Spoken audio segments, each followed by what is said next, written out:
I'd like to call the special joint meeting of the Board of Trustees, Rockland Fire Protection District Board of Trustees and the Citizens Review Committee to order on May 2nd at 6 p.m. And go around the table here. Roll call, please. Bill Stein. Tom Russ. Chris Johnson. William Ainsley, Senior. And myself, Marcin Malinowski. Trustee Bernstein. And Dave is not here. Carl. Attorney Jim Wargo. Heather Graham. Tim Flante. Fantastic. We have enough English here to establish a quorum. No one else is present. All right, and if we go all rise, please, for the Pledge of Allegiance.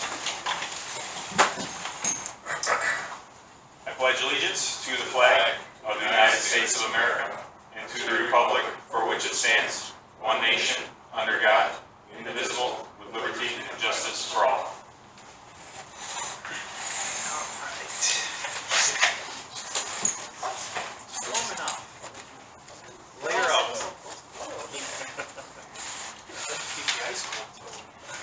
Okay. Everyone have a chance to review the minutes were sent out yesterday? Yes.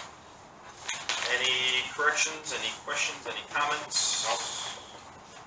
Nobody. Okay. Anybody want to make a motion? So moved. Anybody second?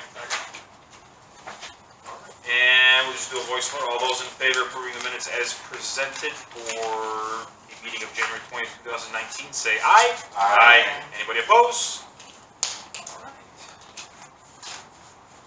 And moving on, public comments. District trustees allocate time for those individuals who would like the opportunity to address fire district trustees on any matter not listed on the agenda. Each person addressing the trustees is asked to limit their comments to a maximum of 15 minutes. Anyone like to take advantage of public comment? Okay. Moving on. Amy, I'll hand it over to you. Agenda item 5, discussion of closed session audio. Okay, was everybody able to listen to the audio? Did you get the YouTube link? It wouldn't play. So. I'll be alright. I forgot. I just played it yesterday. Go ahead. Yeah, I checked it before. I Through the sent it YouTube out link. too. Yep. Turn on my headphones. I went to YouTube directly. So, All right. So most everyone. Your floor. Questions, concerns, anything about the audio that anybody listening to? Well, because you did get a chance to hear it, can we just kind of summarize, just briefly? I can hear it right here. Yeah. See, I took some notes here. I can do a quick summary. So it's closed session audio of January 25th, 2018. Present was then attorney Brian O'Connor, Trustee Grum, Trustee Snowland, Trustee Rogers, and Fire Chiefs Karani and Fire Chief Siebert. Is that correct, Carl? Yes. There was no one else in the room. It's not from the voices I can distinguish. Starting off at about minute 6 and 7, Trustee Grum mentioned that they weren't interested in the then previous proposal due to cost. Chief Karani mentioned the difference in cost between the two proposals is due to a personnel component, hiring on additional personnel to take on the added burden of the district. Chief Siebert then asked at about minute 10:40 what needs to change to the proposal. Again at minute 12:25 what needs to stay or go in the proposal. Trustee Rogers at 12:50 was asking, mentioned the estimated call volume was 250 calls.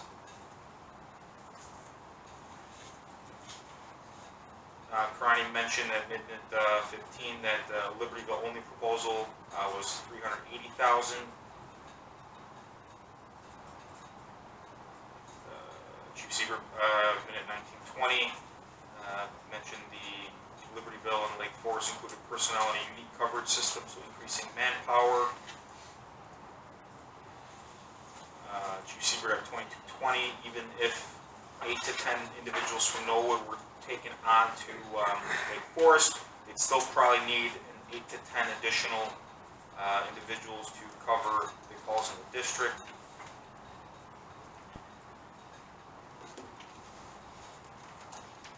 Chief Karani said Libertyville has to bring up staff in order to meet the requirements. Trustee Rogers at 28 mentioned a price of $430,000 in his head. That was the number. Trustee Grum mentioned it was, he thought it would be lower at about minute 31.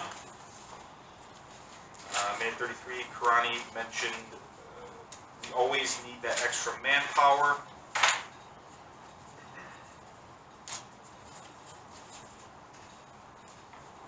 I apologize, I didn't take a note of who said this, but at minute 34:40, it was mentioned call volume drops when Norwood is gone due to mutual aid. Minute 40, Trustee Rogers mentions the building is not a sale of the building, in his opinion. Minute 41:40, Trustee Grum mentions if the state comes in and buys the building.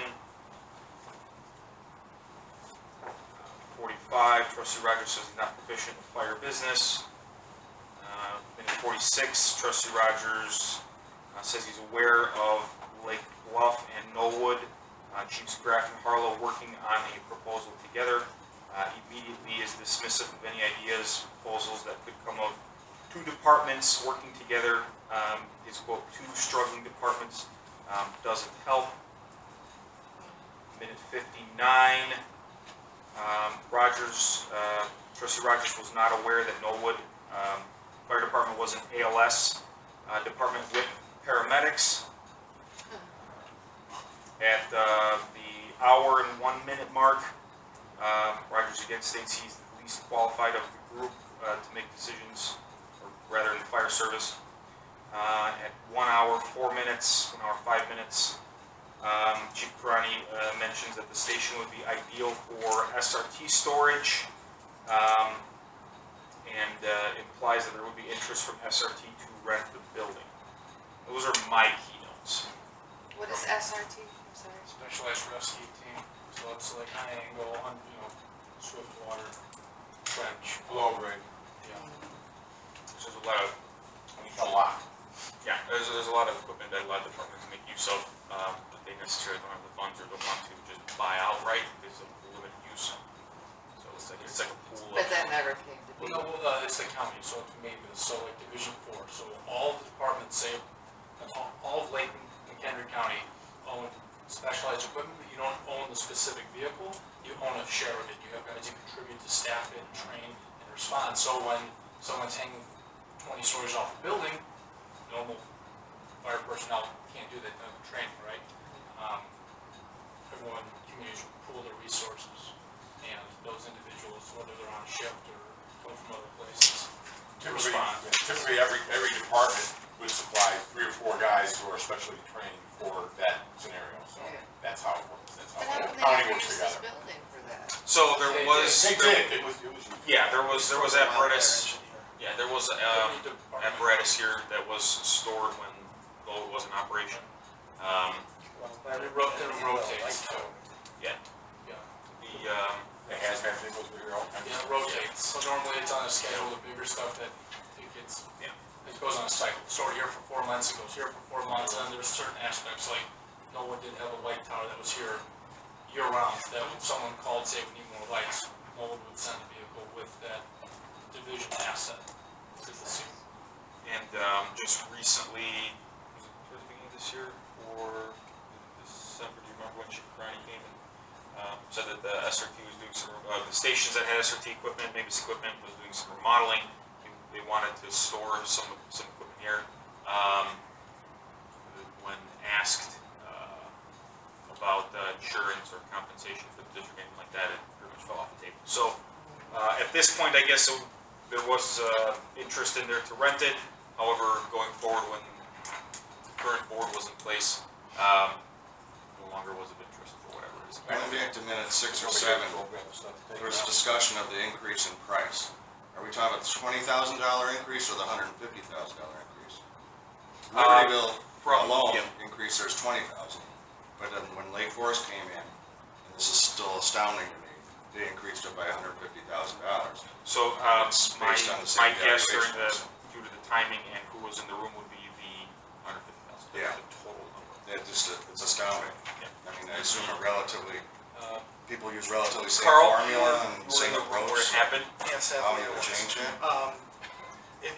Yes, it was definitely, well, one of the things that I think is important to also keep in mind is that all of the synopsis that you just read through was absolutely unacceptable and inappropriate to be discussed in that meeting. The meeting, it was a closed meeting and can only go into closed meeting for very, very specific reasons. And the reason given was to discuss issues related to individual staff members. That was never discussed at all. It was actually a negotiation and planning, which is completely unacceptable. So that's just kind of gives you the tenor of what was going on there. And it really did sort of come down to, okay, Lake Forest, this is your price, and one of the trustees saying, if you meet this price, it's a done deal, and everything was just goes away. Yeah, that was the general vibe from that one.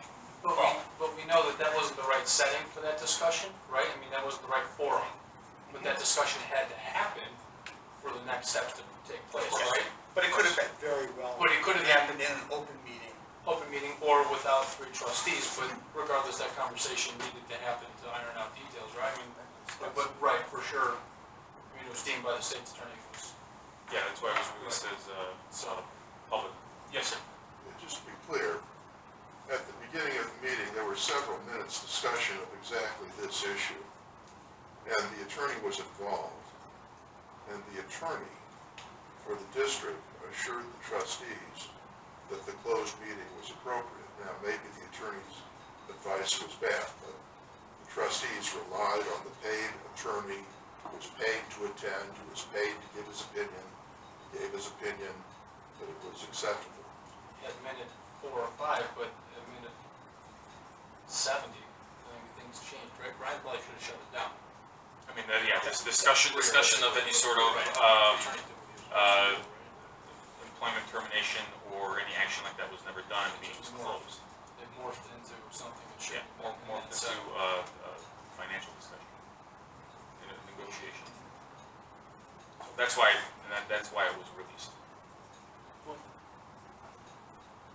When I listened to it a few times, I guess what stood out to me as, again, right, the setting in the forum, probably not, it was deemed inappropriate or unethical or whatever.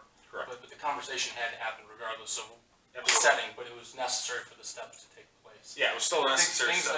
things that I know, at the end of the day, right, you had 2 fire chiefs, you have 3 trustees trying to come together, work together to find a deal that would suit both parties within that room. I guess what concerned me most about seeing that, listening to that audio a few times was, one, the increase in cost, the dramatic increase in cost. Trustee Rogers at that point was very adamant that you guys taking this on, you adding manpower, which was the increase. The increase in price was due to the staffing that they were going to bring on. It was going to benefit Lake Forest and Libertyville just as much as it benefited the residents of Knollwood just as much. And Trustee Rogers made a very strong point saying this helps you as much as it helps us. But what I ask is, where's that staffing? There was no language in the contract that I reviewed again afterwards, talking about we're going to transition Knollwood personnel to here, and this is where we're going to go. Yeah, contrary to the Highwood contract, which I believe did have that verbiage. The Highwood contract did have specifications about the one person they did move over, that was written within the contract.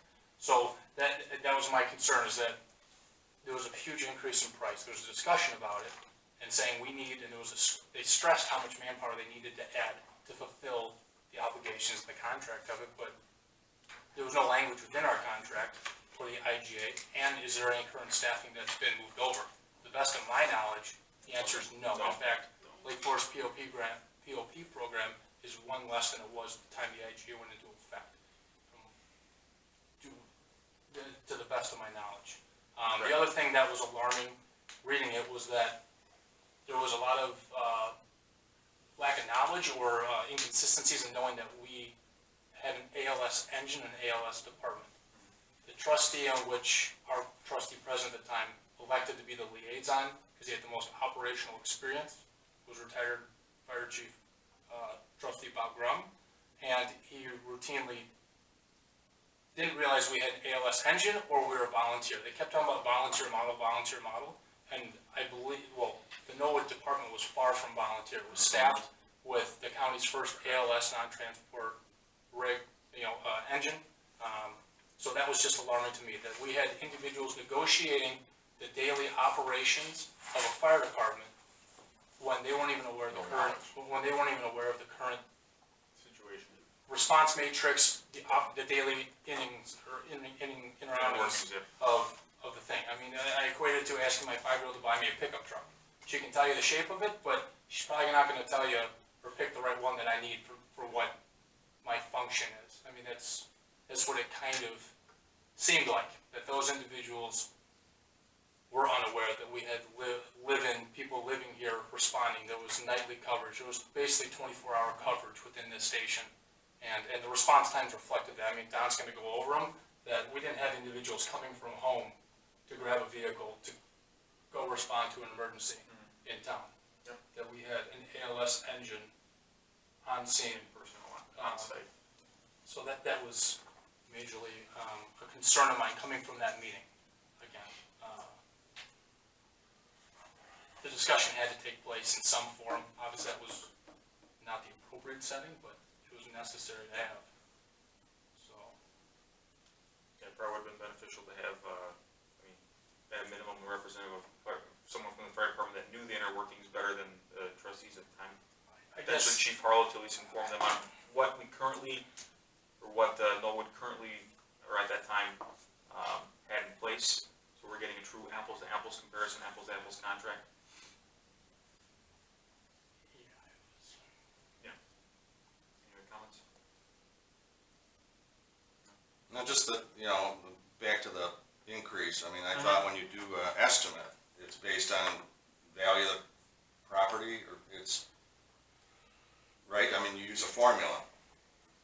I think one of you said there's I don't know whether you use the value of the real estate in the area, or, The original approach that Libertyville used, when they were just doing it on their own, they're in a very unique situation where there's the village of Libertyville, and then there's the Libertyville Fire Protection District, which is all of the area in Libertyville Township outside of the actual municipal limits. The Fire Protection District basically has the same agreement where they buy services from the Village of Libertyville Fire Department. They've been doing it for probably well on 50 years. So they really, Libertyville knows how to service a fire protection district. Obviously, they've had lots of experience. The way they were going to price us is the same way they do the Libertyville Fire Protection District, which is basically, they have an established tax rate times the EAV of that fire protection district, and that gives, they were going to do the same with us. They were going to take that tax rate, which is lower than our tax rate, our current tax rate, and then do it by our EAV, and that would be what they would charge. So they would just use the same model. That was the original. The once Lake Forest came in and they changed it, it became a flat price, where they just came up somehow with the price. It's not based on EAV. It's not based on a tax rate. It's just, this is what we're going to charge you. I'm sure there was Is Libertyville's model fairly common? Is that the way you would determine it, based on the EAV? Or do you think I that's? don't have the experience of dealing with other situations like that to tell you, but it's certainly, like I said, they've been doing it for years and years and years, and it works very well. So my point was that EAV didn't change when Libertyville priced it versus Libertyville and Lake Forest. No, but they're just It's using the same a completely it's the different same- pricing model, though. Yes. A different methodology. for Yes. pricing. I think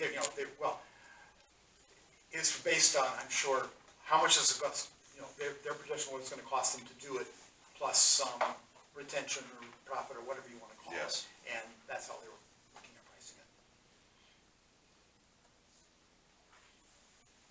Anything else you want to talk about regarding closed session? Are there any other comments, questions? Good. Okay. Moving on to agenda 6. Yep. Discussion service level and response times. So Don and I worked on this. Perfect. Don spearheaded the response. He went through the 1,800 pages of response logs from 16, 17, and 18. Is that correct? Don? Yes. From the Norwood. And then I tackled the Libertyville and Lake Forest response times from 2019. Both Don and I, just so you guys get an understanding, did not get the firehouse reports from the fire chiefs. We got CAD data, so that's from Dispatch Direct, and countless spreadsheets done, and longhand, and Don's going to tell you all about it. Kudos to you too, thank you. It was quite a bit.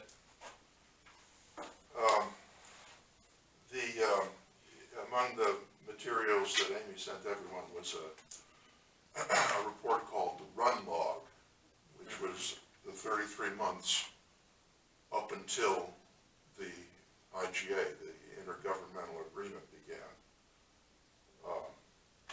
For those 33 months, the Run Log had 1,844 records, presumably 1,844 instances where equipment was dispatched. This is a lot of things. This is mostly mutual aid that's not relevant to Rockland demand. So going through the 1,844 records and identifying only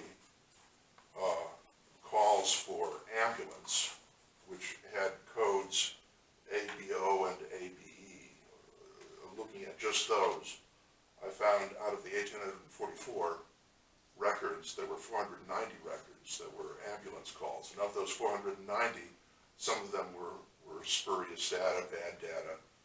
Some of them were extraordinarily long times because the Rockland ambulance was doing mutual aid someplace else and therefore unable to respond in district. That kind of thing confused the numbers. But we did have an interesting thing here that is probably not common. When there was a call for medical service in the Rockland district, 2 ambulances are dispatched. I found 373 records where where ambulances from 2 different places were simultaneously dispatched to the same incident. So this is almost like a clinical experiment, where we can say, just what is the difference between serving this need within the district versus relying on some service outside of the district. Now, nearly all, in fact, of the 911 calls for Rockland service is for ambulance. In calendar 2019, we had 3 valid calls for fire, so you can't make a statistical generalization from a sample of 3. But of the 373 instances, I was able to identify the time from dispatch until on scene for each of the 2 ambulances that were sent. What do you compare that to? The NFPA standard 1720 says that the standard response time should be maybe 9 minutes for a volunteer department in an urban area, or maybe 10 minutes in a suburban area. So it's 9 or 10 minutes is what we're talking about. The answer is that for the in-district non-transporting ALS, the average response time from dispatch until on scene was 4 minutes and 49 seconds.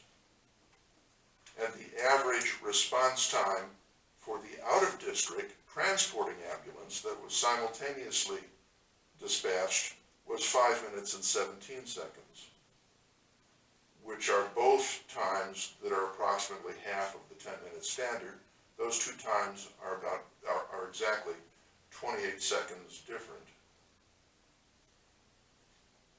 So those are the means of the two responses. 28 seconds is what we're talking about.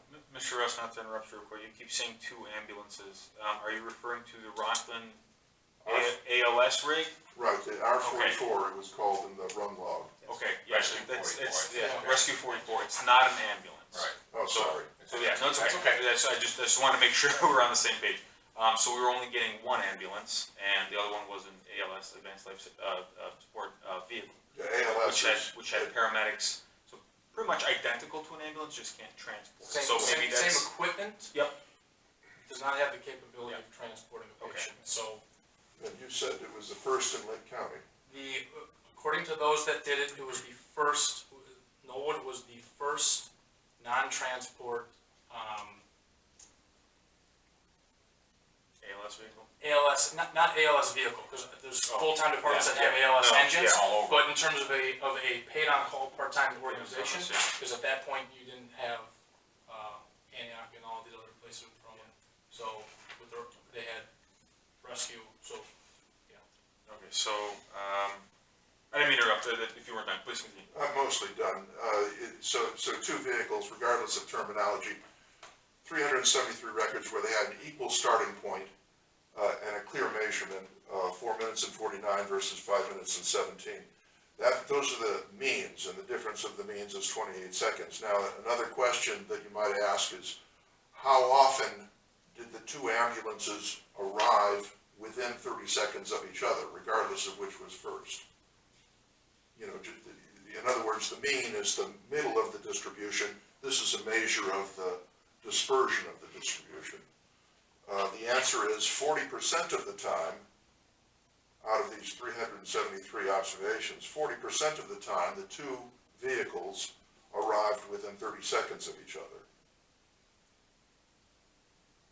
How often did the two vehicles arrive within 60 seconds of each other? The answer to that is 59% of the time.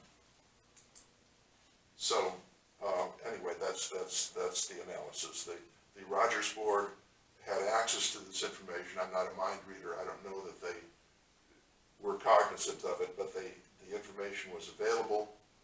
And what it says is that the in-district ALS vehicle that was simultaneously dispatched with the out-of-district transporting ambulance had a difference of means of 28 seconds.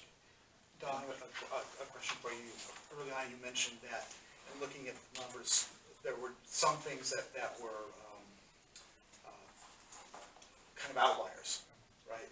And certainly some that were erroneous, but you said, like, I think you mentioned that there were times where the ambulance wasn't, in other words, the Station 3 ambulance was out already and was not available, or so they dispatched from a different location. Did you still include that data in your analysis, or did you consider that outliers and not include it? I'd have to look at my notes. There were 5 records where the Rockland vehicle R44 was busy doing something else, and so I didn't get an equal starting point. And I think, as I recall, there were 33 instances where the out-of-district transporting ambulance was doing something else, and so we didn't have an equal starting point. So I disqualified from the 490 records that were either ABO or ABE. Out of the 490, I reduced that number to 373 records where I had equal starting points. Okay. And I just bring that up because that is one of the values of having two responders, is that, I mean, clearly you look at the geography, and Station 3 is very, very close to this district. it's awesome, I mean, it's ideal. That's where I was at.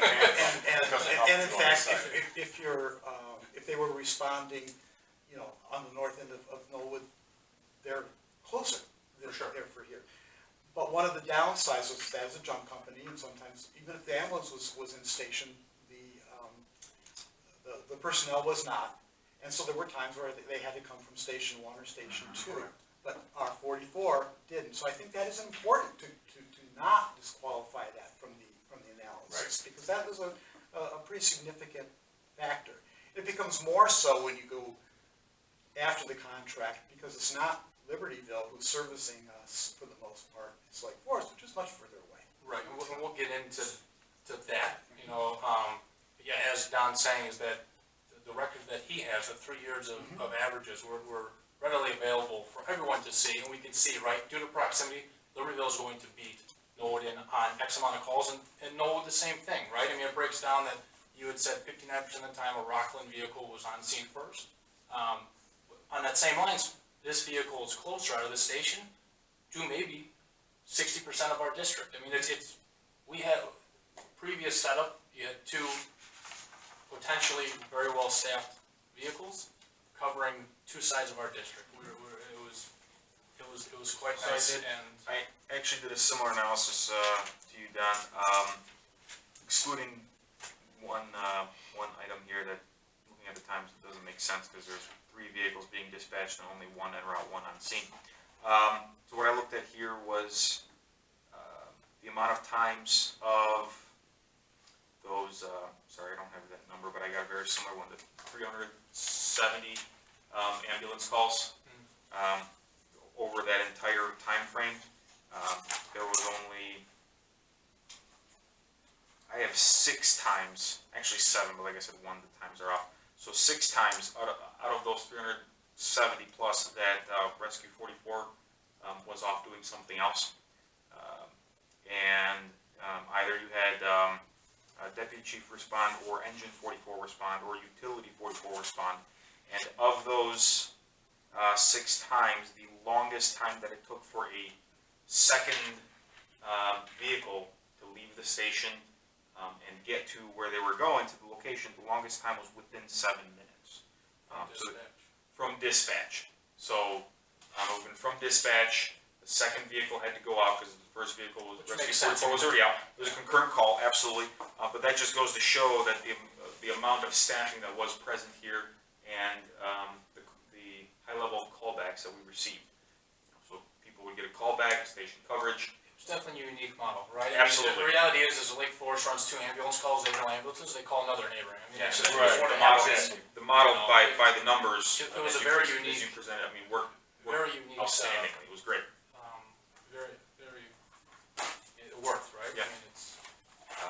So that was the Knollwood. Do you have? That was the Knollwood. So when we Libertyville and reviewed Forest? Lake Forest and Libertyville under the IGA 2019, these were, again, this was information taken from dispatch and not the stuff that's posted on the website. So like Don, we went ahead and tabulated everything longhand and came up with that in 2019, Lake Forest had 159 responses to our community of the 228 total within the district. So they responded to 70% of the calls within the response in the district of Knollwood, with 70% of the calls handled by Lake Forest. There was 124 of those were ambulance. Their average response time was, according to their firehouse, what they give us, they said 6 minutes, 35 seconds.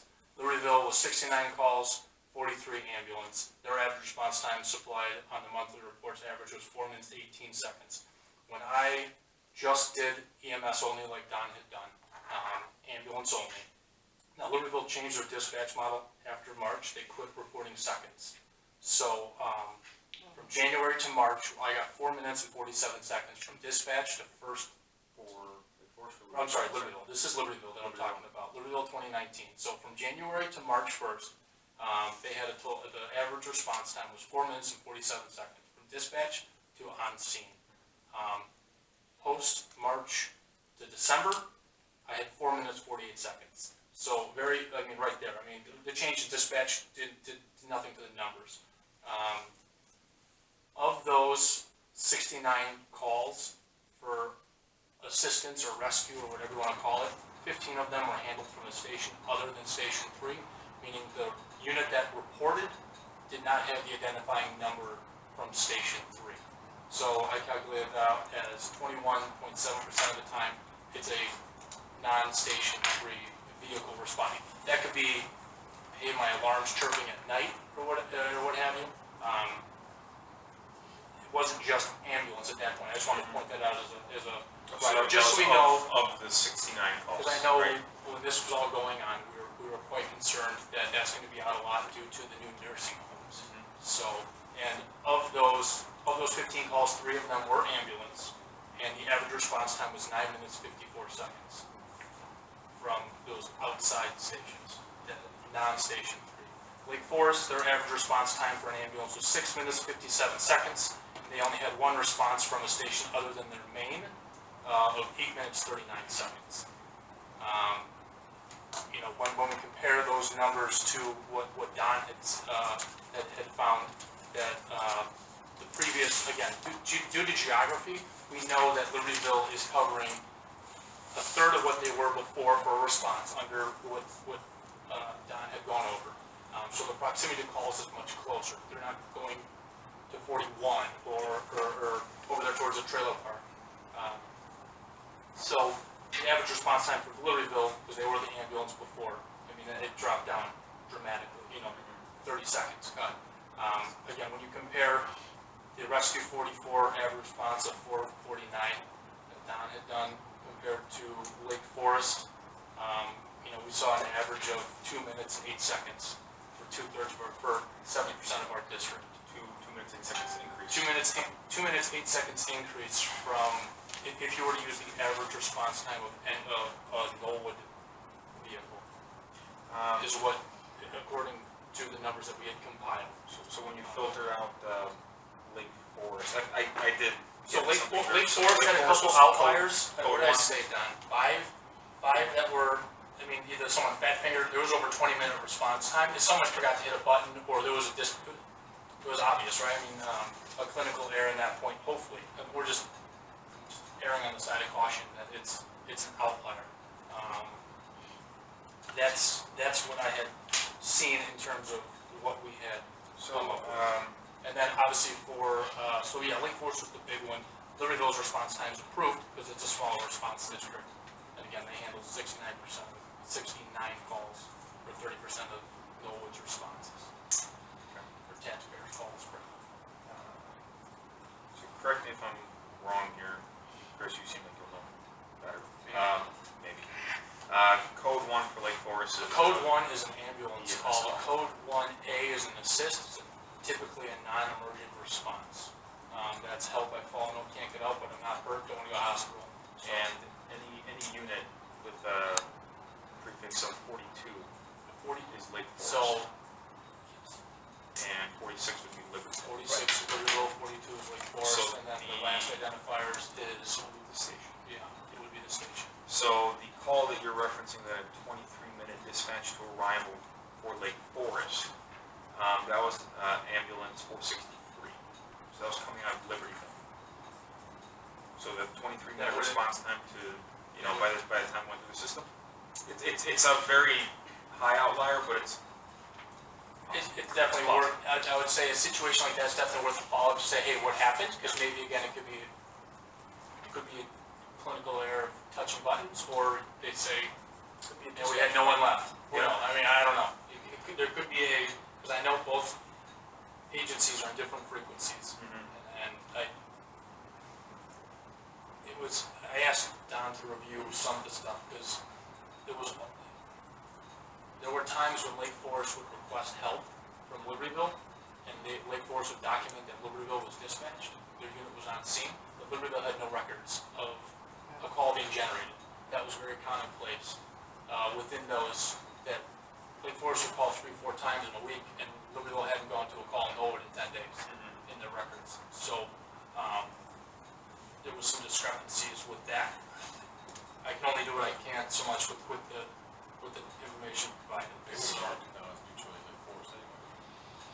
You can still give it the address though. I asked the dispatch centers directly for all the response data to the district of Knollwood.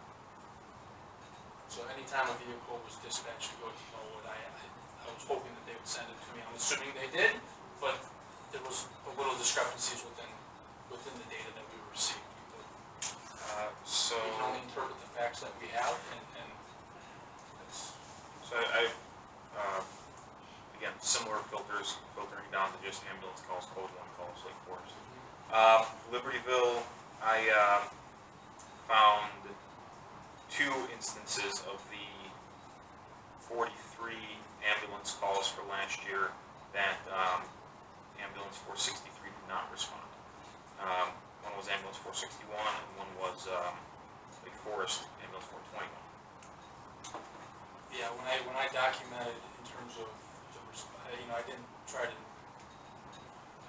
nitpick the specific on one particular call, because obviously we don't know the circumstances revolving around that particular. But it just these are right, but other definitely concurrent calls. You could for sure. The higher on-scene times are evident. That's all I was looking to do. What for sure. When Libertyville has a concurrent call, or when Lake Forest had a concurrent call, what are their times compared to when Rockland had a concurrent call? Yeah, we're seeing a 5-minute increase in response time in those, like the 3 ambulance calls last year that Libertyville responded to, and the 1 from Lake Forest, the west side, that was 8 minutes 39 seconds. So I actually got a total of 5 from Lake Forest that were greater than 7 minutes. In terms of a response time. Dispatch to arrival. Yeah, I did averages. I didn't look at the, and I know Don referenced NFPA standard 1720, which governs volunteer departments. That's one metric to evaluate as well. Jim, you can confirm 1710 governs full-time career departments, non-volunteer, and those numbers are a little more stringent, meaning, sorry, I had the NFPA website here, I can look at it real quick. I believe it's 4 minutes and 6 minutes are the 2 targets. For an it's 4 minutes for an ALS rig on scene, and 6 minutes is like the top of it per se, but they aim for 4. And that's like 1 minute for turnout time, 80 seconds for a fire call turnout time. That's from the time the speakers open up to when the vehicle's pulling out of the station. That's what we mean by turnout time. And then on scene time, again, they aim for 4 to 6 minutes is the standard for 1710. So we get into the aspect of, are we judging this organization, the previous model, under it being a volunteer, or is it career? I mean, we're being serviced by career right now, and we're failing to meet some of those standards. Yeah, in a higher number of cases than a previous, I don't mean it, but let's say a volunteer department was meeting the career department standards pretty much, right? So, correct. 8 on call. 8 on call. Yeah, let's not refer to it as Well, volunteer. no, It's not a volunteer. I don't I'm just think. saying for the Paid on premise, guys. I think it's important that you point out that the previous operations of Norwood, those individuals were not volunteers. Right. They were employees of the Rockland district. They received a paycheck. They worked shifts. They weren't paid when the tones went off and they went on a call and got $5. Which is a paid on call, a paid on premise. POP is what the model was, and this building had staffing close to 24/7 is what it seemed. So how we choose to interpret the judgment of whether it's 1710 or 1720, is it full-time, is it volunteer? Well, we're in a gray area, right? Maybe look at it from the viewpoint of our residents and victims, Right, absolutely. which is really the most important thing. And according to the American Heart Association, brain death and permanent death, I'm not quite sure what permanent death is versus brain death starts to occur in 4 to 6 minutes. And chances of survival are reduced by 10% with every minute that passes without defibrillation. You know what I'm trying to say. Tracks, I mean, it seems pretty good. South of tracks, Times approved. West we're not happy. It isn't satisfactory. So even though Not satisfactory at all. the model itself was supposed to be better because you don't have the tracks as a factor, because you have 2 departments coming from opposite sides of the tracks, it's proven to be otherwise because of the distance of. Well, and I guess we could think about it and say, well, again, Don and I are evaluating data that's provided now 1 year after the contract's been in effect, the IGA's been in effect, so we can armchair quarterback this, right? Sure. I guess what I would think is, prior to Libertyville taking over the ambulance contract, Carl, you can correct me if I'm wrong, I don't know what year it was, maybe 2014, 2013, Forest used to provide ambulance service, and they did for 40 or 50 years, and then whatever, started charging in the early 2000s, and that's whatever. So we had, as a district, data to show what the average response time was for a Lake Forest rig. We weren't making an uninformed decision, is what I'm saying, is that that data was readily available because that platform, that response matrix had been in effect for a long time. So we knew what we were getting when we signed the contract, and saying Lake Forest can provide us an ambulance at an average of 6 minutes and 57 seconds to my house. We Well, knew that. The board may have had other priorities. But We realistically, don't know. Speculation, but They But made a realis- judgment based on all that, For sure, and they may not have for been sure. the first priority. but I also don't know that. We're here to evaluate the facts and say, here's what we have, Right. and someone else makes that decision. Reality is, we all have an opinion, but Yeah, I know I'm north of the tracks or whatever. I mean, I'd love to have more people, but 2 minutes is a long time additional to wait Right. when someone's not breathing in your Right. arms or what have you, or whatever it is. I mean, Right. houses are replaceable, lives are not. That's Right, what it comes exactly. down That's to. what it comes down to. Everyone's happy to have their. that's first what it minute. comes down You're to. gonna say something, Carl? Yeah, No better. I have to make the point in that while the data was available, as you say, it doesn't mean that a decision was informed. If you don't look at the data, you're not informed. And this board, as I was a member of the board, never, as a board, ever discussed response times on data in any way, shape, or form. Numerous times I brought that up in the meeting, saying we need to do this, and was just basically. So, yeah, the fact that the data's there doesn't mean that an informed decision was made. And we don't have any records of any sort of analysis being done in the office, correct? That's part of the reason, maybe the main reason we're doing this is that now to be able to have these records. Can we petition the state for records from back then, or from so far back? I used to enter the records for the state, so I understand that, and there are ways to look at that, but back, I remember response times for NOAA was 3 minutes or less. So, I'm not sure about all this stuff. We had great time, great response time. And I know the people required die in people. 5 minutes, so, I mean, that's what got me all riled up about this whole situation. Now, Lake Bluff was also, when Norwoods was servicing the area, Lake Bluff was also Right. involved, correct? Correct. Do we have response times out of Lake Bluff to Norwood? I know I've seen charts, and it looked very similar to Norwood's response time when you looked at Lake Bluff's response time, maybe a little longer. Well, I think Do you have- things have dramatically changed. I did not evaluate Lake Bluffs. I'm not sure if Don even looked at it. I didn't either. I think they had enough on our plates. I think Lake Bluff is a unique situation in terms of their staffing model changed dramatically when Norwood closed, or they were getting ready to Correct. close. Right. Because Correct. previously, and Bill can attest to this because he's been a resident and a member here prior, that it used to be that if it was a fire-related call, Lake Bluff and Norwood responded together. Because again, when it comes to any type of fire-related incidents, you definitely need more staffing. More people there, the sooner the better. That's what it Right. comes down to for NFPA standards. So I don't think evaluating, the previous board evaluating Lake Bluff's response times would have been any benefit to them. Right, And now, they probably don't come to know it at all, right? I mean, Right. I don't know, I would just guess They don't that respond. But you're saying that career departments probably don't. the historical numbers wouldn't help us now No. to assess how rapidly Lake Bluff might be able to make. No, it. because they were previously a volunteer model with no staffing. Correct. And Norwood had staffing, which is Okay. why Norwood was responding to Lake Bluff during the day, because they had staffing here, right? I mean, at the end of the day, you have a fixed cost, you have the building costs so much, the guys get paid for the day, what they fill their day with. Did you break that down between ambulances and engine runs from Lake Forest? In terms of average response times, Yes. I only calculated the average response time on ambulances. I'd be only. curious as to what the engines take, because, that's gonna take longer. Well, they're gonna be slower because they're If your slower house is on rigs, fire, and you also, can't- you can't get out, and they're gonna take longer to get there. but as For, Don had, for as 2019, Don of had course. shown, Okay. or as Don had shown, is that last year, of all the Lake calls, Forest engine responses, since they took over the district, that section. of the valid emergencies we had, as Don pointed out, the majority of them were ambulance. There was only 3 confirmed Oh, yeah. fires, there was 58 false alarms or calls for service. You know, so 70% of the time, it's ambulance. I'm just asking about engine runs, because that plays a part too. If you're in your house and you get a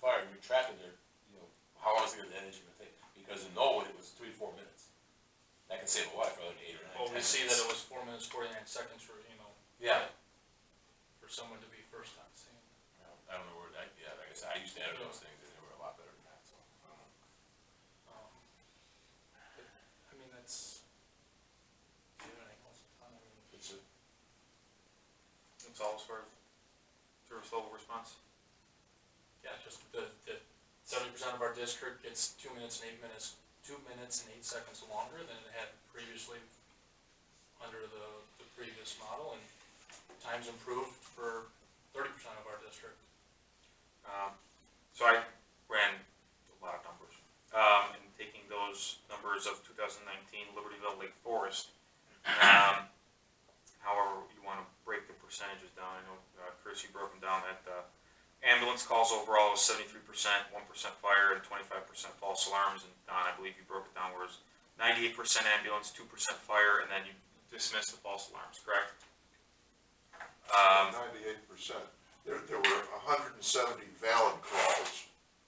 Yes, that's 228 in total, but you subtract out the false alarms and training and things.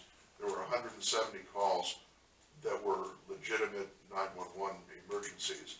Of the 170, 167 were ambulance. correct. Yeah, that's what I got. Yeah, that's how it breaks down to 98%, 2%, and 100% is the 170.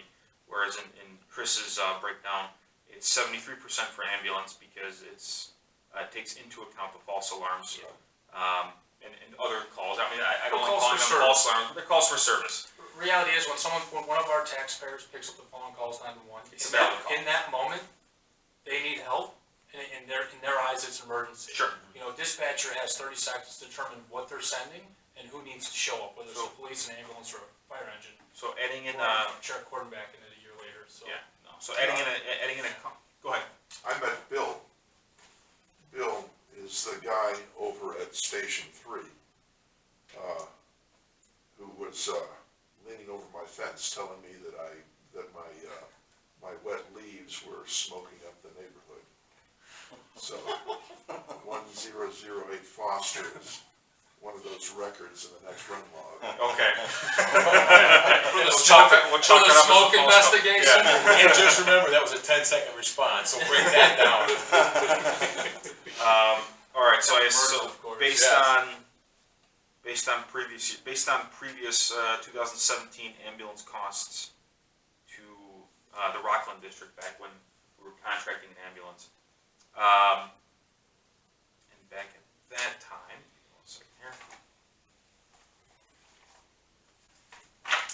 So for 2017, the total ambulance cost, so that was dispatch and quarterly fees paid to the village of Libertyville was just under $166,000. It was $165,809.23. So if that would be applied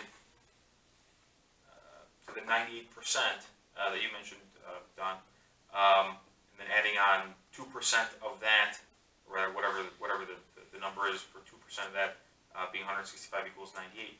100% of that cost would have been $168,787.84. Where now we're currently paying for 2019 $450,000.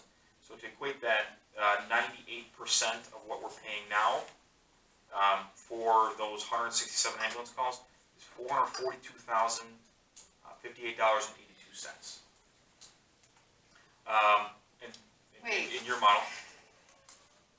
So basically what Marson, I guess what he's trying to say is that under previous models, we were paying, Libertyville provided an ambulance to 98% of our valid emergencies. I'm just For thinking, $167,000. the numbers for Yeah. 2019, those Yeah. numbers, and then applying the previous fees to that. I mean, the ambulance calls in 2017 were actually, You got 373 just divided by 3, call it 120. there was actually a little bit less ambulance calls in 2017. We only had 159 versus 167. But I applied the higher number to it. If that makes sense. But go ahead, you're summarizing. I was just saying, I guess what he's trying to say is that we used to, regardless of whether we do 98% or 70%, we previously were paying $167,000 for 70% of our calls, or 98, of valid emergencies, however you want to view it. So we're now paying almost 300,000 for the last 30% or 2%, depending on how you wanna look at it, you know, in terms of a value standpoint. Actually, no, we're paying $300,000 more for those same calls than we were. That's what. And it's only $8,000 Yeah, more additional, for the yeah, sorry. 2%. Let's say Yeah, additional. yeah, so And we're getting not worse- for the remainder of the And we're program. getting worse worse, service. worse service. Depending what side of the tracks you're Well, on. no, well, again, guys, we just talked about response times. What we need to realize too, besides the response times, is that we now have less personnel at our home when we call 911. I know they're gonna say, if they hear that it's really bad and someone's not breathing, CPR is in progress, they're gonna send more help, right? That's just standard.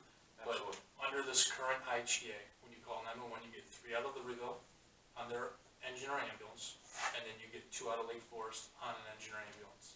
So, under the previous model, Knollwood supplied an ALS vehicle, whether it was their rescue or an engine, with 3, and at least 1 paramedic, because you can't operate ALS without any paramedics, and it's a minimum of 1 paramedic, 1 EMTB, to be considered an ALS vehicle. And then you had whatever, Libertyville showing up with 3 paramedics. So, in addition to a little bit of an increase, shouldn't say a little bit, in addition to a 40% increase for 70% of our district, you've reduced our staffing, or personnel response to your home by over 50%. But again, we're looking back at this, we're just compiling facts and data. Yep, And that's exactly what it We is. can be disgusted and upset, whatever, it is what it is, we're looking at data post-fact. Right. And we just need to look at it articulately and be objective and let someone else make the decision, or see how, as a community, we can improve things or make a change. Couldn't have said it better myself. Thank you. Sorry, Marcy. No, it's all right. I'm sure Don's the same way. Now, obviously, I'm a little more involved because I do it every 3rd day. But, you know, it gets frustrating. You gotta take a step back and say, man, Frustrating. what? Because there are times when you're in a situation, you're like, man, I could really use some help. It's just not there sometimes. I don't know. But just, Marcia, how many years was that Libertyville contract? From, what, Carl, 14 to 19? I don't recall, but And the reason I bring it up is. it starts in 16. Well, we had a contract before that. The second contract was in 16. The contract before that was more on a per-call basis. Which was 15 at least, which is what I have here. So at a minimum 15, but in 2014 we were ambulance dispatch, but I don't know if that was to Lake Forest or Libertyville, so coming out of Countryside? Libertyville, wouldn't it? countryside Okay. dispatch. Yeah, for Libertyville. Did they dispatch Lake Forest back in 14? No, Lake Forest dispatch. Yeah, so at a minimum, Point of sometime, contention yeah. there. So at a minimum, quarter 4 of 2014, we had Libertyville ambulance. And the reason I bring it up is in some of my experience, I've seen actually fire protection districts providing service to a municipality that doesn't have a fire department. Prior administration, they come up with a number, say 500,000. Really no basis for it. 5 years later, they start looking at the books and they start saying, we're not covering our costs here. So, kind of keep that in mind. I'm not trying to defend anybody, but in those of you that listen to the recording of the closed session tape, you know, there's a lot of stuff. Well, I should say there's a few things thrown in there for a fire chief to consider, and they can see we're not an exact science on how they're figuring it. And I don't know how their financial people came up with some of that stuff. Sure. But when you start talking about, you know, full-time employees, kind of, and I know one of the comments by the trustees is, well, can you go to our model, you know, the paid on premises, obviously? Yeah. It's not possible, right? Exactly. So, keep in mind, it can be fluid, so I guess keep that in mind too. They may have been a really underbid, but. Sure, there's other factors in there, but the Libertyville contract was in place, I mean, almost 5 years. Because it does seem like quite a jump, and I agree when you listen to But that. I mean, I can give you a little bit of. Carl might have more of that. reason. Yeah, please. And again, in the history of that, the whole history of Station 3 is a very interesting one, it has a lot to do with Abbott. The Libertyville Fire, that station is in the Libertyville Fire Protection District, not in Libertyville. As Station 1 and Station 2 are in Libertyville. And it kind of came about because a number of years ago, I think Abbott gave them the land, Abbott helped pay for it, Abbott actually built it using their contractors and everything, it was the Fire Protection District did actually pay for it, but at a very low rate, but it was underutilized. And Abbott kept some equipment in there. But at the end of the day, they had excess capacity. And that was sitting a little awkwardly, I think, with Libertyville at times. So I think when we approached them, it was a win-win situation because they had excess capacity. They could get some additional revenue from us without burning that. And so it just made a heck of a lot of sense. But then very shortly after that, they got dropped in their laps by Green Oaks, 2 senior care centers, which could very well, I think they're kind of very generic. Chris, you probably know this way better than I do. Rule of thumb is, as we remember Chief Harrell telling us, is it like 1 call per bed? Per bed typically is what they base it on, Yeah, so it could have been per year, 200-300 calls. And this one is in our district, by the way. The other one is not. But they both would be serviced out of Station 3. So the dynamic has changed now. Chief Karani looking at it and going, yeah, I had excess capacity. I was very happy to work with you guys, but now the mechanics are very different. And I think that was a big part of why it went from originally saying, we can do this all for you, to we cannot do this without a partner. Because they suddenly saw they had a lot more on their plate. Is there any way to increase capacity at 3, or is it? You have to add staffing. Yeah, and Libertyville's in a very difficult situation on that because that is 100% full-time union shop. So they can't really do that without, they can't add paid on-premise or part-timers.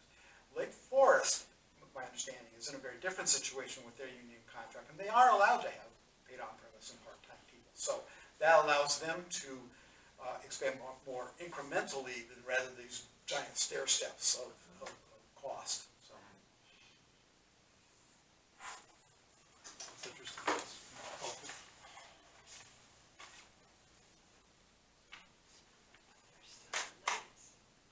That's all I have in regards to that. You got anything, Amy? Anyone else, any questions, comments? Response times, Slovo? Thank you so much for doing all the work. Yeah, Yes, nice thank you. job. Appreciate it, It's gentlemen. Thank a you. lot of work. Nice job. Alright, disposition of assets. Go ahead. Okay, so for, the whole auction thing and everything, did they do like a full inventory of everything in the station? No. It's kind of complicated. There are some factors that complicate it in that some of the contents of the building do not belong to the district, they belong to the Firefighters Association. A real good example is there's a lot of equipment for doing the pancake breakfast, right? So that was sort of the first thing is who owns what. And there were some questions that certain pieces of gear were owned by individuals rather than by the district. So it made it a little bit complicated. But no, knowing the only inventory that was really done was when the auction company came in. They went through and basically inventoried everything that was here except what they were told not to. And there were some things they were told not to because there were some things that were sold. There were some donations to the Boy Scouts. There was a bunch of office furniture and things that were sold to open lands. So that stuff never got inventoried in any way, shape, or form. So really the only document we have is what the auction company did when they came in. And basically they went through everything and they tagged it and put it in lots and everything like that. Except for stuff they were told not to, or stuff that was not here at the time. And who knows, because again, going back in history, they're never really, you do some looking for that, and you see bits and pieces, there's some inventories, like hose inventories, and some gear inventories, but a true physical asset inventory was, had never been done by the department or the district. Well, I reached out to former chief John Harlow, and he said inventory was in Firehouse or the H drive. And the only thing I could find on the H drive, I found engine 44 inventory and this inventory from 2014. And I can tell you, you know, you look too, from the Firehouse. The Right, inventory I didn't find records, anything in the Firehouse. inventory records were never used, only the calls, that was the only thing. Calls and the related personnel, so there's no, yeah, there's no inventory in there. Okay, well, so I went off of what I got for the 2014 inventory and engine 44 inventory. I didn't go through every single line item because it would just take forever. I mean, I can, it'll take me some time. But I did find an inconsistent with nozzles. That not all, like, it showed that there was supposed to be, well, it was only, I'm trying to only think. like, what, 4 years? Yeah, I'm trying to think if we got rid of any nozzles. I know towards the end there were a couple nozzles purchased. Well, the only reason why, because it said that on the inventory there was 20 nozzles. Mhm. 5 went to auction that I could find, and Libertyville bought 2. So then that leaves, what, 13? Where are they? I have no idea. And I'm trying to, this is, just thinking back, I know it, you know, over the last, well, I was on board for 7 years. There were different times, I think we did get rid of a bunch of nozzles. Sounds right. I think we bought a couple, but we got rid of a bunch of them, I don't recall how they were disposed of, if they were like given to the county, you know, for the program at CLC. Not great records were kept on that kind of stuff. Carl, do you recall, just going back to the projections in fiscal year 15-16 and 16-17, there was a sale of assets. Remember what that was? One should have been 456, that rescue truck. Yeah, I was gonna say, there's a vehicle that was sold. Okay. Probably squad OBA 415, which was, at Pierce. Well, 456 would have been for 415. Yeah. And sold for 415. Marine DeWolf. So, I mean, these were small sale, and relatively small, I mean, 20,000 and 26,000. And that's right between the period of 14 to 18. I know that's before that vehicle, because that time frame The only. I was here. So I don't know if there was any small stuff that was sold between then that. Nothing, no. The only thing that was sold, was a vehicle. We didn't sell anything else. Now, we very well have donated, but Okay. it's not sold. Yeah, you can just, the liabilities. Okay. Okay, well, and then with Lake Forest and Libertyville, what they purchased, are these, like, what they offered, or did the That's what they previous paid. board come up, I mean, how did they come up with the numbers of what they were gonna pay? Couldn't tell you. I was not part of that. But, yeah, I have to say, both the chiefs, Libertyville and Lake Forest did a very good job of documenting everything that they took, paid for it, receipts, so we've got good documentation for that. How they came up with the prices, I'm not sure. That was prior to the auction or after the auction? Right, well, it was apart from the auction, so yeah, it would be. Was it before or after Oberhoff came in and inventory sold everything? That's what I'm asking. Libertyville, Lake Forest, This get before. first of right refusal? Yes. Yes, and absolutely. that's how it was in the contract, in the NGA. Right. And obviously, but, Lake Forest took the engine, the ladder's a whole different issue because of the FEMA grant. Right. And then, they took, a list of equipment, and then Lake Forest took the radios. I'm pretty sure, because I think I talked to, Lieutenant Goldberger about this, is that he just was looking on eBay and found out what they were worth. That's what was going for at auction, and that's what I gathered from, the emails that were, in those attachments. So we have very little confidence, fair market value was determined before they decided to pay the price that they, of the stuff that didn't go through auction. Well, I saw it bought for a few things that should have been. Well, on that same case in point, when I went through stuff, and we'll point it out, like, we auctioned number 17616, those are Sensei Gold gas traps, finding natural gas leaks and stuff. Libertyville purchased one of them at $250. That's good. We auctioned We auctioned two of them, one at $925 and one at $976.51. That's my concern. That's just, How do we determine fair market well, value? and there's, it happens on numerous, items. The stat pack with AED and supplies, 17,578. We auctioned two of them at $400 a piece.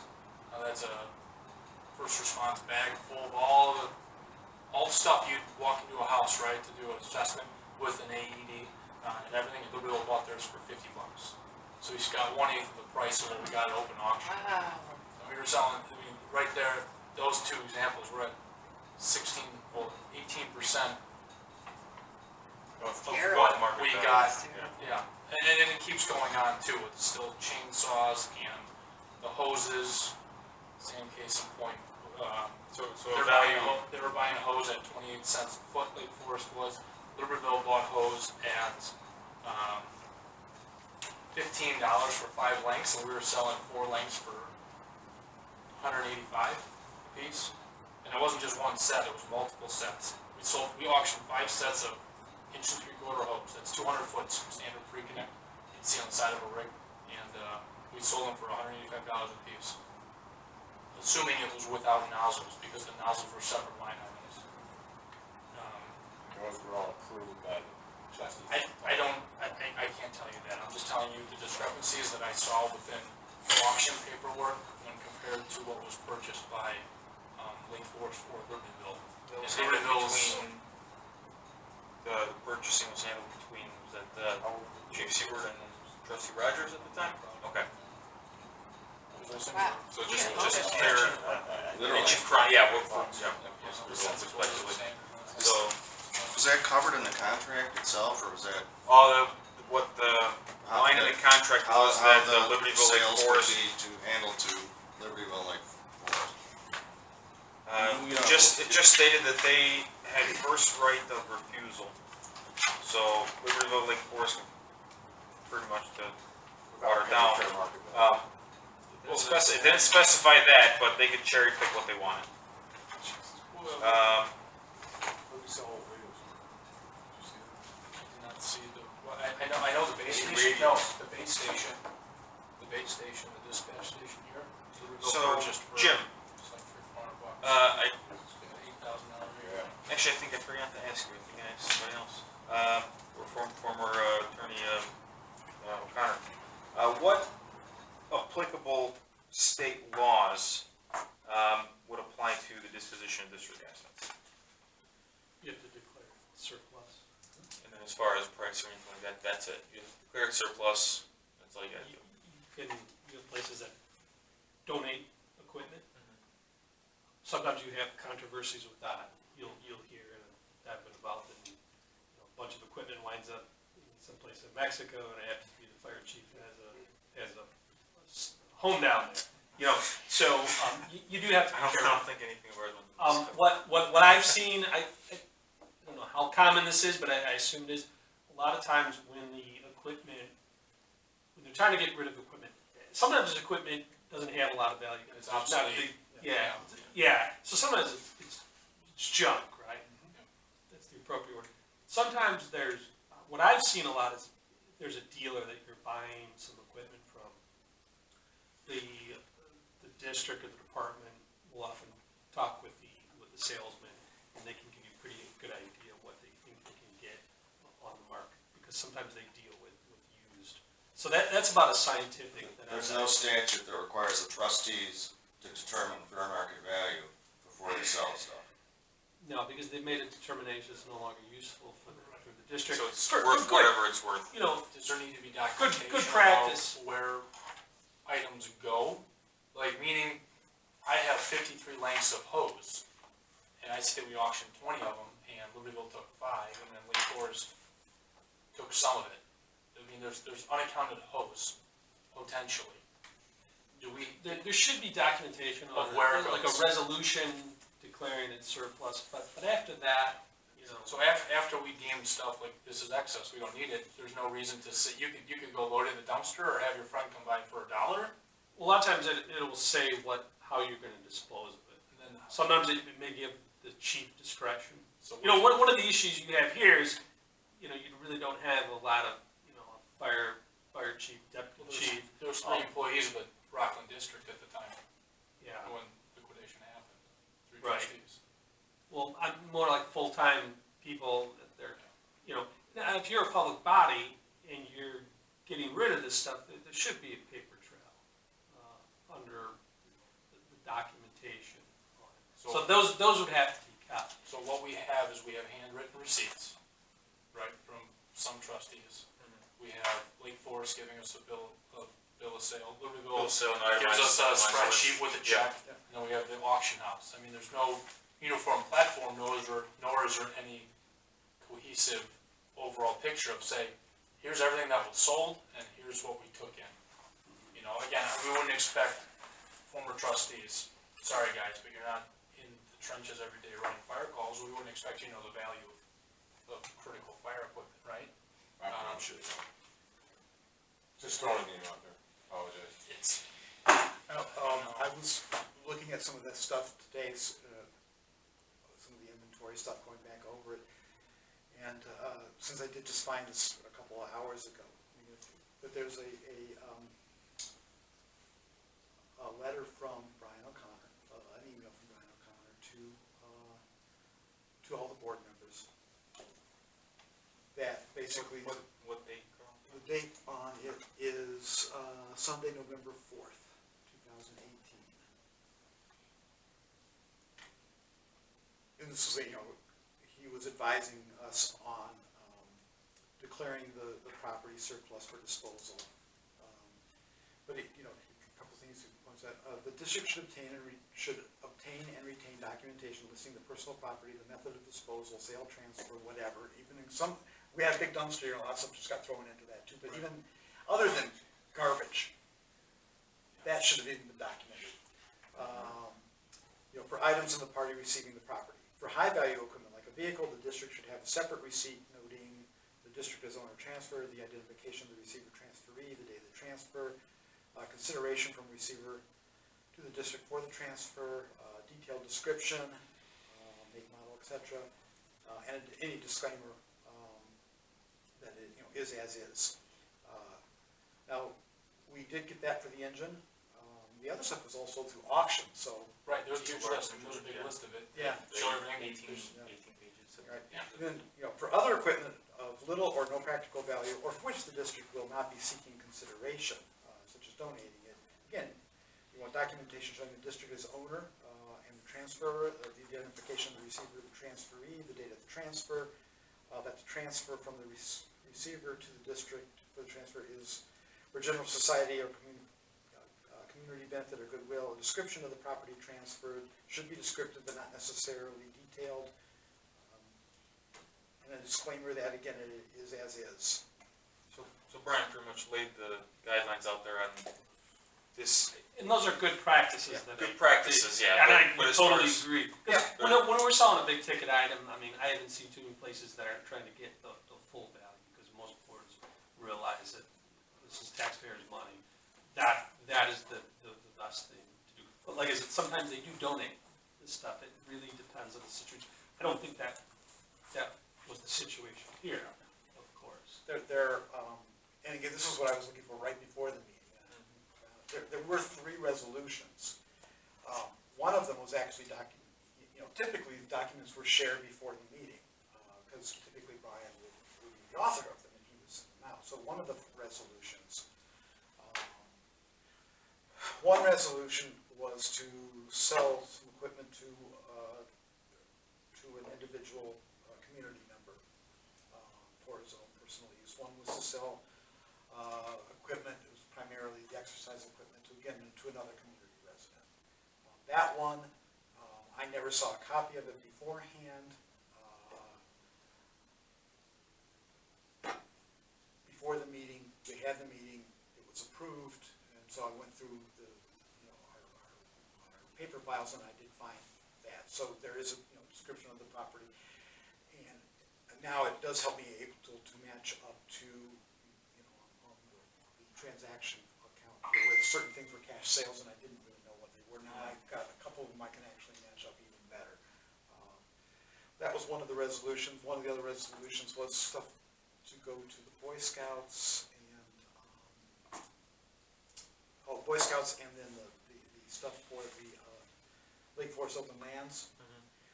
But again, Lake Forest Lands it was just sort of, well, some office equipment and a couple of computers. And then for, $3,000. It doesn't, Detail what it was Yeah. specifically. It could have been one computer, it could have been 30. so again, there was, and there are no receipts, just the resolution that says, the board has agreed that we will do this for this price. So the documentation is pretty sketchy. So it's Well, safe I to say guess- that we don't have documentation and we don't have a consistency among the value of items that were sold. Yeah. And I Not guess complete one more question documentation, too, is there noted anywhere the percentage that the auction house took? Oh, yeah. Yes. Oh, yeah. So that's, okay. Oh, yeah. Yeah, they charge their fee and then whatever. And there isn't even a little discrepancy there in terms of. In terms of what was signed versus what they charged, yeah. Yeah, exactly. It's a very small amount, but in terms of what their final closeout report said and what they gave us, there's a small amount of difference. Yeah. But there was a couple, there's some things that were sold or never picked up, some things that did get refunded. There was that craziness with the signs. Yeah, and then there was a second Wait, receipt so for the which- signs. Which one here is their commissioners? There's two right here. Yeah, so this is for Well, it's a part different rate of the commission. items, and this is for a different set of items. Right, on the But they it's charge- not clear. Oh, yeah, They sure. charge, the rationale on that is they charge a lower commission rate on the vehicles Okay. than they do on the general Yeah, stuff. but yet on the general contract, just 1.5% across the board. 616. But, yeah, small. Wait, Like you mentioned, small What about discrepancy. this? This is just like a handwritten I have thing. no idea. mean, was it $97 for 6 or $97 a piece? I mean, $460 auction. there's really nothing there. Yeah, thank you for that. I think, Those are the. no, again, I have no idea if that ever happened or what that was, or, it doesn't tie to anything that I can see. So there's some stuff isn't documented at all. Again, I think, Chris, you put it very clearly, some sort of lack of documentation and no consistent methodology for pricing. I do know that for the engine, that Lake Forest had it appraised. They had that and 3 or 4 of their own engines appraised. And they shared that appraisal with us, and it was for $100,000, that's what we sold it for. So ideally, we should have had it appraised, but they had it appraised. It seemed like a reasonably, Well, they got a truck But with how it do you too, know? so I mean, How do you know? we got $300,000, $400,000 truck, so they made out pretty. So, okay. Yeah. I don't have any other comments. Anybody else? No. Amy, anything else? No, those are my questions I had. That's it? No other comments on the business? What happens next, or what do we, is this a final meeting for what we're doing, or what's What's the name? Well, that what's was, our direction from here? Because we have a lot of data that quite a few of us have put together. And does it stay in this We've- room, or what are we trying to do? Well, no, any data you gentlemen have, please forward it to us. We'll, it's been documented here, we'll file it, make sure it's safe in the records. That was the intent of this exercise. As far as any other research or any other questions? no, I'm gonna, look into finding maybe an independent consultant, turn over all the information, and have them maybe type up a report. That'll be for discussion at the regular meeting, but. Well, I know, but that's just my, What your my intent. thoughts, Okay. yes. But that won't be decided on until later, our regular Right. meeting, so. Yeah, so we'll So- take all this, review it. So we'll have all the data. I'm sure Don and I'm more than willing to send what I have. Yeah, please, In by all terms means. of what it is. However you wanna submit, I mean, if you want to paper copies, like, you said you did Do everything you longhand. want to see a spreadsheet? However you wanna do it, we can go copy it, scan it, so we have it. Don, however you do it, let me know, we'll go ahead and document and retain it. Will we have a final report that we get to see? I mean, do we have one more meeting where us as a group sit down and say, here's the report, we can look at this 6-page document and agree on it, or is this just kind of like, here's the end of it, and you guys will put it together and we'll see how the facts are put together?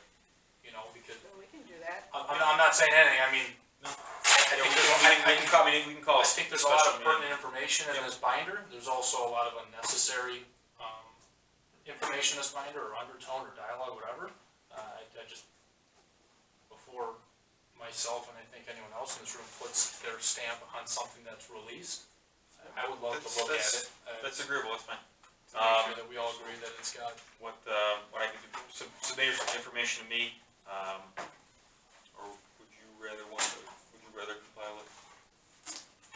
Good information for Chris and Don, and, you know, filter out this stuff, or any other suggestions? put the facts out there, right? Yeah, obviously, any suggestions you have as far as editing this binder, or any other information, by all means, submit that. And then, I agree with you, Chris. You wanna re-edit the binder again? I mean, it's your binder, your baby. Well, I can, I mean, I didn't know what our final report's gonna be. If it's 400 pages long, I think we're gonna dilute our facts, right? But if we put a 5-page report out saying, here's what we found, right? I mean, the background, although pertinent, there's aspects to the background, right? We can make a timeline and say, ding, ding, ding, ding, ding, Condense and make it right? more easy. But reality to is be read. that background, although it's relevant for what we're talking about, probably has no bearings on Information, whatever. sure. That's not my position or opinion, but Fine. It'll probably take some time to compile it, to re-edit everything, and to tremendous amount of work, you know, drive it down to the bare necessity, you know, and to add the findings from the previous meetings. So you're gonna put together a meeting for us to all meet again for the final? Look it over, and pretty much everyone puts their stamp of approval on it. That'll still yet to be determined, so, that's gonna take a yeah, so, we'll reach out via email and make sure, you know, give a range of dates, or a few dates as options. So going forward, we're getting into warmer weather, holidays and things like that. voting season, what you're telling me. So, that's I appreciate that, Chris. I know, right? So yeah, we'll go ahead and take that action to, I mean, if anyone opposes to that, Oh, yeah. I mean, No, I guess I'm thinking maybe if we just went around once now, if anybody had something to add or summarize where they're at, it'd be, since we're not gonna meet again. we'll meet again to review Right, the but I summary, mean, but, Yeah, fantastic idea. so, Go ahead and start it off. well, kind of getting to what you said, I went through this again, and I just tried to get everything in a nutshell. And a lot of the behavior's unethical, but I don't know what to do with that. Right. Going forward. We're all on the same page with that one. It's, yes, so, you know, what do we want, where do we want to go forward, I guess, and what can we use from here that might help us, but obviously, the response time needs to be worked on. How do you do that? Do you go to Lake Forest and try to get them, I just think the distance may be a limiting factor. you can't change that. Can't change that. So, I mean, It hasn't changed. ideally, 60 years. you'd replace Lake Forest with, if Lake Bluff can be more in line with Libertyville 3, Lake Forest isn't adequate. And they added expense to it. So I mean, we've been mostly backward looking, but what are my thoughts as a resident living south of tracks? I wanna see you do something about this. Right. And, skipping over a lot of stuff, Could but we flip the contract? Now, you got them on tape stating that they had to hire more people, which is why they jacked the price up. That obviously didn't happen, so. yeah. Is the contract still But valid? it's not in the contract. Is it? Yeah, I think the contract's valid, but that doesn't mean you can't engage in the discussion. Okay. Let me add one thing, because I know this goes back to the last meeting, and there's a little controversy. I mean, you go Lake Forest, and they say, no, we don't wanna change anything, we have a contract with you. So what leverage can we get? Well, thing we talked about is essentially a buyout. I mean, $225,000, you'll make that up in 6 to 8 years, the cost of capital, if you can just say $40,000 a year. Good present value would be $225,000. So I'm looking at worst case. If they don't do anything, I'd like to see it find a way to make something happen. And or Bob Grum had a pension plan at Lake Forest, correct? Does, Yeah. yeah. Correct. It's against Illinois statute for somebody to enter into contract with one That organization. was covered in previous meetings, and I forgot the exact outcome, but it was deemed that it, The word he's good, you're good. that's what, I was Words trying to were avoid good, that, but yeah. the words were from, then Manager Kiley that he's good.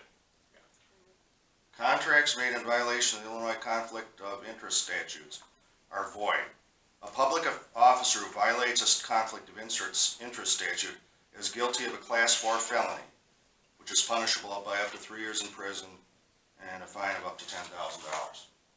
I'd like to see that explored a little bit more if you're trying to get some leverage. We're trying to figure out how we can get our service better, and the only way to do it is to explore changing. You can certainly look at that, but I think the word that we've always got is, it's not a conflict of interest. A pension is a defined issue, particularly once your employment is on, and you are now drawing on your pension. None of your actions can affect that in any way, so it really doesn't constitute a conflict of interest. That's kind of what we've been told all along. That might make it more secure if they got more money. I mean, some pensions are lost because firms go bankrupt or whatever. But if you're the local I'm not- government, they're not likely to go Yeah, bankrupt. I'm just in a nutshell, I'd like to see you do something, I'd like to see you do whatever you can to get Lake Forest out and get somebody else in. And better response time and a lower cost. I don't know. It's the cost that's. Can you get the press response involved cost. in this, and dribble, like, into, next week you'll see the other part of this discussion? And layer it out there? I mean, we have press at our meetings, so. And once you get the public behind you, you can put this over, raise the community awareness with the facts in small increments where you keep them attached to your story as you put it out. You may get a crescendo, but you don't know where you're gonna get it from. Yeah, But you have a starting point. yeah, it needs to be reviewed what can actually be done. I mean, getting the public involved into something that's Without getting us sued. getting the public involved into something that's that the district's locked into. I think that's why we're here, right? Yeah, that's why we're here. We're trying to see, trying to bring up other concerns and to see what can be done and to give us ideas. Well, we hit the nail on the head with the response time. Mm-hmm. That's what the residents are concerned. That's what this boils down to. That's what it boils down to. Yeah. At the end of the day, we can talk all theories and cost savings and everything Right. else. The money is negligible, even if it's within 10%. I mean, it's. How much is a what life it is. worth? Yeah, But the reduction, the increase in response time for Yes. 70% of our district, Yes. and the reduction in members responding to your home when you call for help Right. is Yeah, it's not an apples to apples service. it's not, it's definitely a lot lesser of a service we're receiving right now based on the numbers. Again, all the personnel are the same, right? The same people are Yep, showing up same to our players house again. today Yep. and on that ambulance as who were showing up in 14, 15, 16, and 17, and all the years before that, right, for you folks south of the tracks. Those individuals, we have never questioned their ability or their skills and level. What we're questioning is how many of them are showing up to our house now, and time. time's everything. I hope I you think get as that time much is everything. money as you can for the station. I mean, we're past the point where we're considering keeping the station. I mean, that ship has sailed. But I hope you get as much money as you can, fight for as much money as you can. Use that to buy Lake Forest out of the contract, whatever we need it for. But I hope you do that. Any other comments on that? I can't think of much more that I would add, really. That's fine. Perfect. Carl, you want to add anything? Well, pretty much going along with that, and I think most of you have heard my probably unrealistic, optimistic, hope, and that is that kind of looking at what had happened. It's my belief, I mean, there's no actual factual proof of this, but it's my belief that Lake Bluff is a very important piece of this puzzle.